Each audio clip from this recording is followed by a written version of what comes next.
Hi అండి. కొత్తగా stitching చేసే వాళ్ళకి ఈ వీడియో అయితే చాలా బాగా ఉపయోగపడుతుందండి.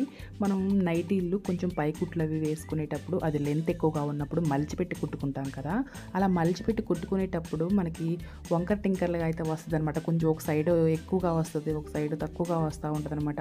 ఆ కటింగ్ అనేది నైటీలు కటింగ్ అనేది కొంచెం స్టిచ్చింగ్ కింద వరకు వచ్చేసరికి మనకి నీట్‌గా అయితే ఫినిషింగ్ అయితే ఉండదు ఏ నైటీకైనా కొంచెం. అలా మనం మలిచిపెట్టి కుట్టుకునేటప్పుడు అవి కొంచెం ఎగుడు దిగుడుగా ఉంటాయన్నమాట. అలా కాకుండా మన నీట్ ఫినిషింగ్ అయితే రావాలి అనుకుంటే ఈ విధంగా కట్ చేసి చూడండి. ఈ విధంగా స్టిచ్ చేసి చూడండి. చాలా అంటే చాలా బాగుంటుంది. మీకు నచ్చినట్లయితే లైక్ చేయడం మాత్రం మర్చిపోకండి. Thank you.